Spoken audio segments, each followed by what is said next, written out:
விவசாயிகள் ஆயிரக்கணக்கான ஏக்கர் நிலங்களை இழந்து அதில் இருக்கக்கூடிய பயிர்கள் அழுகி கண்ணீரும் கம்பலையுமாக கடனோடு நின்று கொண்டிருக்கிறார்கள். வீடுகள் சிதைந்து உடைந்து போய் தன் பிள்ளைகளோடு தெருக்களிலே மக்கள் நின்று கொண்டிருக்கிறார்கள். இப்படிப்பட்ட ஒரு நிலையிலே இங்கே இருக்கக்கூடிய ஒன்றிய அரசாங்கம் ₹1 கூட தமிழ்நாட்டுக்கு மக்களுக்கு மாநில அரசுகளுக்கு தர முன்வராமல் இப்படி கல் நஞ்சோடு நடந்து கொள்வது என்பது ஏற்றுக்கொள்ள முடியாது. இது தொடர்ந்து தமிழக மக்களை வஞ்சித்துக் கொண்டே இருக்கக்கூடிய ஒரு நிலையிலே நிச்சயமாக விரைவிலே இதற்கு ஒரு தக்க பாடம் சொல்லித்தரப்படும். माननीय सदस्य श्रीमती के कनिमोझी जी. Thank you, ma'am. I raise to oppose this bill. This bill needs more deliberations, more debate and discussion before it's brought to this House. When you look at it now, it has more omissions and commissions than what is actually going to benefit this country. Climate change has increased the risk of natural disasters, increased in global surface temperatures, leading to more powerful storms, droughts, acidification, huge wildfires, sea erosion, leading to loss of lives, livelihood, and displacement. The effect of climate change is just not something we seem to be realizing. Because all over the world, the floods,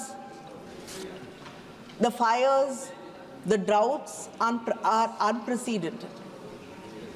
Countries have never seen something like this happening. And in India, practically every day, we see a state flooded, affected, landslides.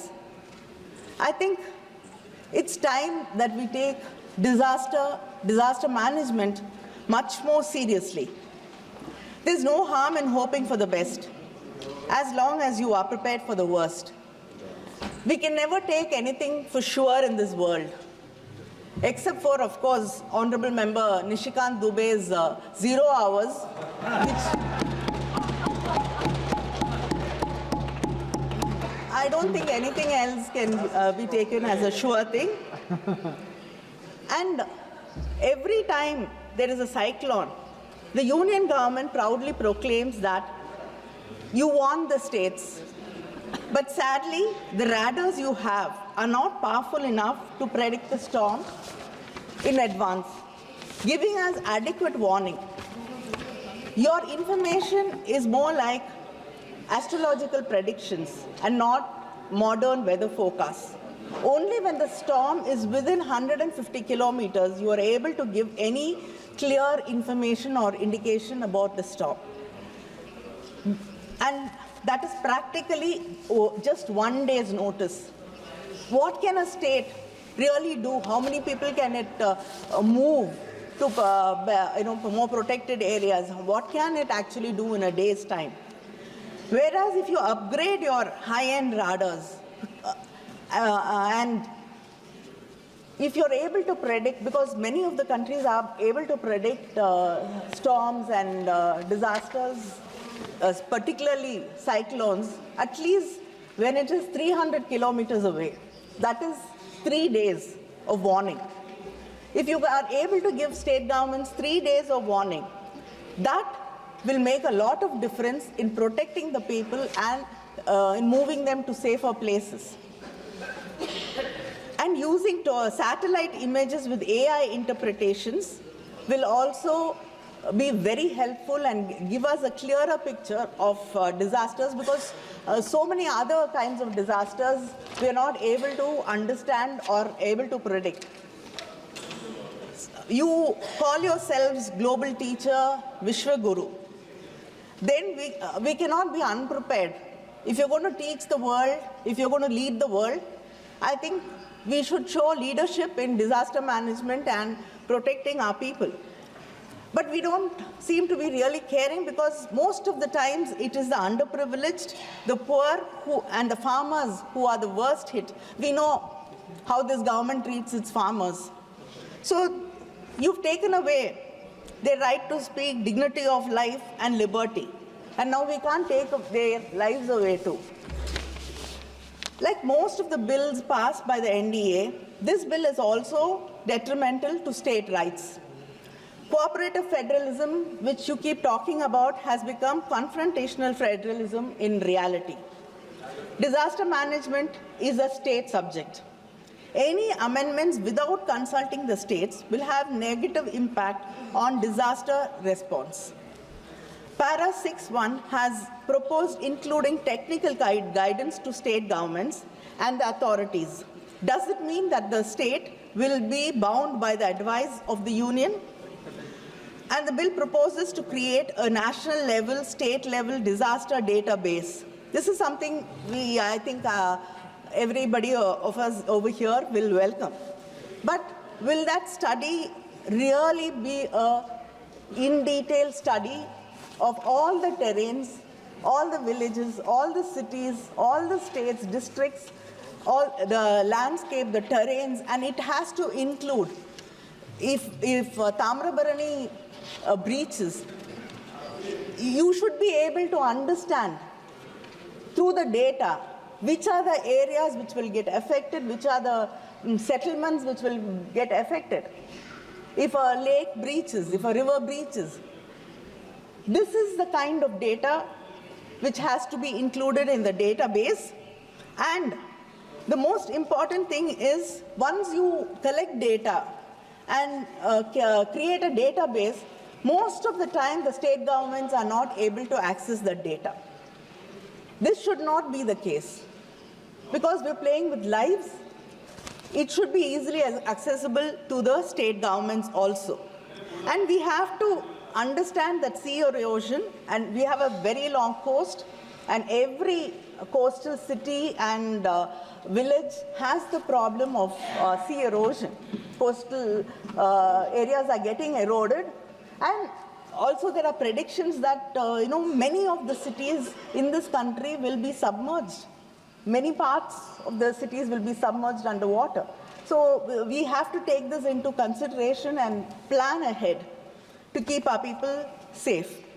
Section 8B, a new insertion in the bill, talks about a high-level committee. This will act as a nodal body to decide whether the disaster is a serious major disaster or not. I'm worried that because this committee does not have powers on its own, it will be completely under the government. So when it is under the government and it has to decide according to the government, maybe only serious disasters will only happen in double-engine states, where the single engines will be left to fend for themselves. The bill fails to ensure disaster relief as a justiciable right. Tamil Nadu has had to go to the Supreme Court for aid after it was affected very badly by the cyclone Migzam. 37,000 crores which it wanted to rebuild the lives of the people, the thousands and thousands of people, the houses we lost, the farmlands we lost, to rebuild their lives. Our Chief Minister asked the Union government and the Prime Minister for aid to help these people in distress. But we did not get a single rupee from the Union government.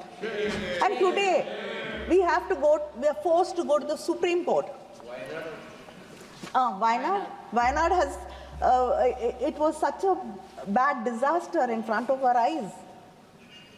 But they have not got any help. So why is it that a state government has to be forced to go to Supreme Court every time there is an issue, every time there's a problem, every time we need help? We have to approach the court to get justice for us. And the state had to argue that the center's inaction violates citizen rights to equality and life with dignity under Article 14 and 21 of the Constitution. You want to constitute a separate urban disaster management authority for state capitals and municipal corporations. What is the point in it? Creation of multiple authorities without clear demarcation of powers leads to a lot of confusion, bureaucratic inefficiency, and that is all. Already we have different departments handling with different calamities. The Center for Seismology and Meteorological Department handle earthquakes. Mining disasters by Department of the Mines. This actually only leads to delays, and it starts a blame game among the departments. It is high time we need one department, one agency, and maybe it's time for the government to think of one particular ministry, separate ministry for disaster management to take care of the number of disasters which are happening practically every second day in this country. For example, the West Bengal Chief Minister, Madam Mamata Banerjee, has said the floods in South Bengal 2023 was caused by deliberate mismanagement of the DVC. They release water without consulting us, and now people are suffering. So this is what happens when you have various multiple agencies without any clear demarcations, and too many people will not be able to deliver anything. In section 44A, you said you will constitute a state disaster response force for specialized responses. But there is no mention about who will be funding for this mechanism. There is a proverb in Tamil. ஆத்துக்குள்ள நின்னு அரோகரான்னு சொன்னாலும் சோத்துக்குள்ள தான் இருக்கான் Chokkanathan.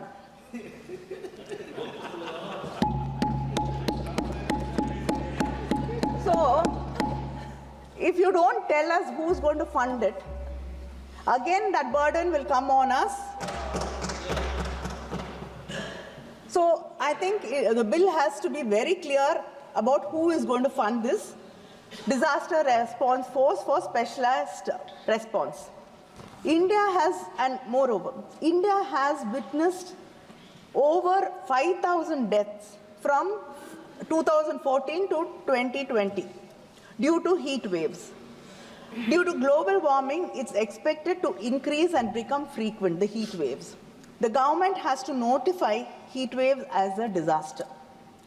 The Tamil Nadu government, under our Chief Minister, M.K. Stalin, has declared heat waves as a state-specific disaster, enabling relief and ex gratia payment of 4 lakhs to the families of the deceased. I like to say it, even if you wouldn't want to hear it, it's a Dravidian model government, so we lead by example. So this is one more thing you could think of following us.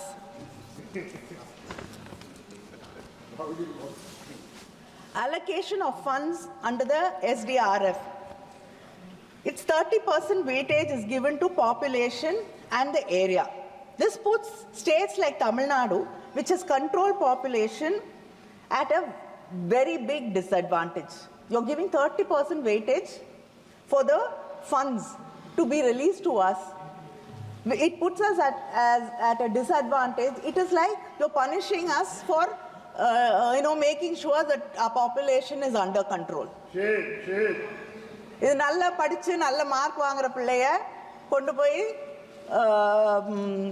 கிளாஸை விட்டு வெளியில நீ இல்ல அப்படின்னு சொல்ற மாதிரி ஒரு நிலைமையை தான் இங்க நாங்க பார்த்துட்டு இருக்கோம். தொடர்ந்து எல்லா விதங்களிலுமே தமிழ்நாடு முன்னேறிய மாநிலமாக இருக்கக்கூடிய காரணத்தாலேயே, மக்களை பற்றி கவலைப்படக்கூடிய மாநிலமாக இருக்கக்கூடிய காரணத்தாலேயே, நாங்கள் தொடர்ந்து நல்லாட்சி செய்து கொண்டிருக்கக்கூடிய காரணத்தாலேயே நாங்கள் மிகப்பெரிய அளவிலே தொடர்ந்து பாதிக்கப்பட்டு கொண்டிருக்கிறோம், வஞ்சிக்கப்படுகிறோம். கேரளாவும் எங்க பக்கத்துல இருக்கக்கூடிய கேரளாவும் அதே பிரச்சனை தான். ஆமா, நீங்க 2 கையும் விரிச்சு காட்டுறீங்க, அதே நிலைமை தான். விரிச்சுட்டாங்க, கையை விரிச்சுட்டாங்க. சென்ட்ரல் யூனியன் கவர்மெண்ட் நம்மளை பார்த்து கையை விரிக்கிறாங்க. The disaster risk index. You are putting us. इनके प्रश्नों का उत्तर दिया Sir, जाएगा, I'm not yielding. लेकिन I'm एक not ही आग्रह yielding. है कि सब I am not लोग बैठे yielding. रहें जरूर। Sir, I'm not yielding. आज Every गर्व day. होता है कि मोदी I'm not सरकार yielding. जो की है हर प्रश्नों का जोरदार उत्तर है और शानदार काम किया गया है, इसलिए दिया जाएगा। Yes, thank you. That is why we have gone to That is why I'm speaking. We want good reply.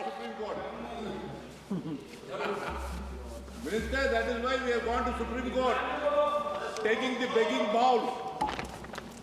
The disaster risk index. We are not part of the union.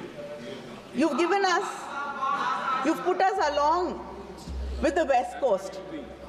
Historical study shows eastern coastal states are more prone to cyclones due to wind movement in the atmosphere circulation. But you have not put us in the high risk category. Only Gujarat. So, please, to be fair, you have to put Tamil Nadu in the high risk category along with Andhra, because we are faced with frequent cyclones and storms, and it's increasing. Now, I'd like to, the minister, I hope he has a reply for this particularly, because I like to read some numbers out. We do not deny the fact that when there is a storm or a माननीय सदस्य disaster, complete करिए please, समय पूरा हो गया। Complete करिए, only speaker. Complete करिए। Speaker, madam. Yeah, a few minutes.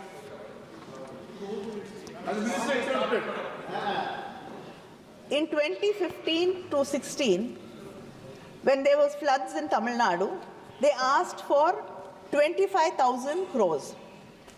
What we got was 1,737. When there was a drought, when 39,565 crores was asked, we got 1,748 crores.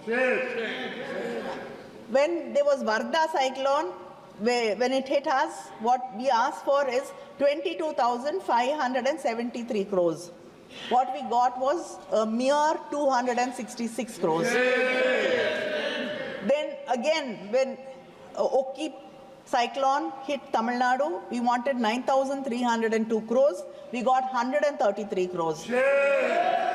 Gaja, 17,000 crores, 17,899 was asked. We got 1,146. Then again, when Nivar cyclone came, when 3,758 was asked, we got 63 crores. Then again, there were rains and floods and memorandums were given, nothing came. And now, last year again, we had cyclones and Tamil Nadu was badly hit, we got nothing. Thoothukudi, my own constituency, was so badly affected. We got nothing, not a penny. Empty promises. Ministers visited. Now, cyclone Migja.